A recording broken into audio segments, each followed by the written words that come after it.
नमस्कार। तो वज़ीर-एक्स यूजर्स के लिए ये काफ़ी मुश्किल भरा समय रहा है क्योंकि फंड्स तक पहुंच नहीं है। लेकिन अब एक रिकवरी प्लान एक्टिव हो चुका है। तो चलिए इस प्लान को थोड़ा आसान भाषा में समझते हैं और उन सभी ज़रूरी सवालों के जवाब ढूंढते हैं जो सबके मन में हैं।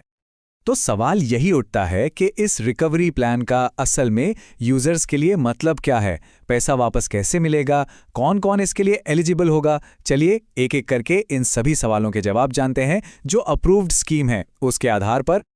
तो आगे हम क्या क्या देखने वाले हैं? सबसे पहले हम फंड एलिजिबिलिटी और वोट वाली बात को क्लियर करेंगे। फिर पेमेंट के पूरे प्रोसेस को समझेंगे। ये भी जानेंगे कि पेमेंट कॉइन्स में मिलेगा या यूएसडीटी में। और आखिर में अभी की सिचुएशन क्या है और किन बातों से सावधान रहना है उस पर भी एक नजर डालेंगे। ठीक है, तो चलिए शुरू करते हैं। सबसे पहला और सबसे बड़ा सवाल जो हर किसी के दिमाग में है कि इस पेमेंट के लिए असल में एलिजिबल कौन है। और इसी से जुड़ा एक और बड़ा कंफ्यूजन है, एक चिंता जो सबको सता रही है। वो ये कि जिन यूजर्स ने रिकवरी प्लान के लिए हुए वोट में हिस्सा नहीं लिया, क्या उन्हें उनका पैसा नहीं मिलेगा? तो इसका जवाब एकदम सीधा और साफ है, बिल्कुल नहीं। जिन लोगों ने वोट नहीं किया है वो भी पेमेंट के लिए पूरी तरह से एलिजिबल हैं। आपकी एलिजिबिलिटी का वोटिंग में हिस्सा लेने या ना लेने से कोई लेना देना नहीं है। देखिए, इसको समझने का एक बहुत ही अच्छा तरीका है।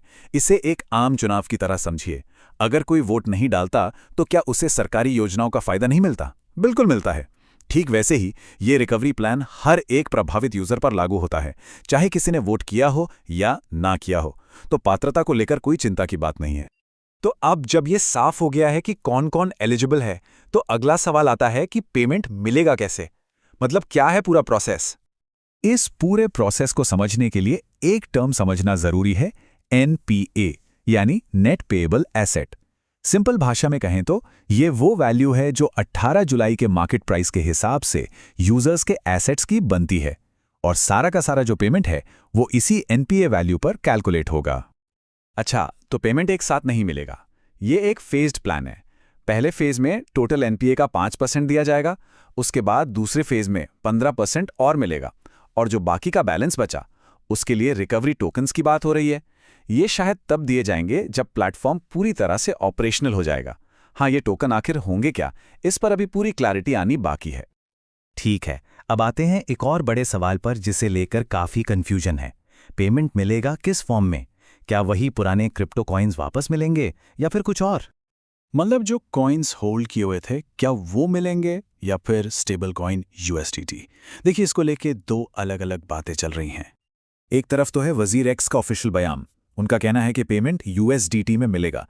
इससे होगा ये कि लोग आसानी से अपने फंड्स निकालकर प्लेटफॉर्म से एग्जिट कर पाएंगे। लेकिन दूसरी तरफ कुछ एक्सपर्ट्स का मानना है कि वज़ीर-एक्स अपने यूजर्स को रोकने के लिए उनके ओरिजिनल कॉइन्स भी वापस कर सकता है ताकि वो इकोसिस्टम में बने रहें। पर हाँ, ये बात याद रखने वाली है कि ओरिजिनल कॉइन्स वाली बात अभी सिर्फ एक अनुमान है, कोई ऑफिशियल कंफर्मेशन नहीं। चलिए अब सबसे जरूरी हिस्से पर आते हैं। अभी की करंट सिचुएशन क्या है और किन बातों का ध्यान रखना बेहद जरूरी है। तो कुछ बहुत ज़रूरी बातें हैं, इन्हें ध्यान से सुनिए। पहली बात, विड्रॉल्स अभी चालू नहीं हुए हैं। प्लेटफॉर्म अभी मेंटेनेंस में है। उम्मीद है कि ये प्रोसेस अगले 10 दिनों में शुरू हो सकता है। दूसरी और सबसे इम्पॉर्टेंट बात, अपना केवाईसी ज़रूर पूरा कर लें। इसके बिना पैसा निकालना नामुमकिन होगा। और आखिर में सबसे ज़रूरी, किसी भी तरह की गलत खबर या स्कैम से बचकर रहें। बहुत से झूठे दावे चल रहे हैं कि विड्रॉल खुल गए हैं। सिर्फ और सिर्फ ऑफिशियल अनाउंसमेंट पर ही भरोसा करें। तो ये रिकवरी प्रोसेस तो अपनी जगह चल रहा है, लेकिन एक सवाल जो इन सब के ऊपर है वो ये कि क्या वज़ीर-एक्स अपने यूजर्स का भरोसा दोबारा जीत पाएगा? ये एक बहुत बड़ा सवाल है और इसका जवाब तो खैर आने वाला वक्त ही देगा।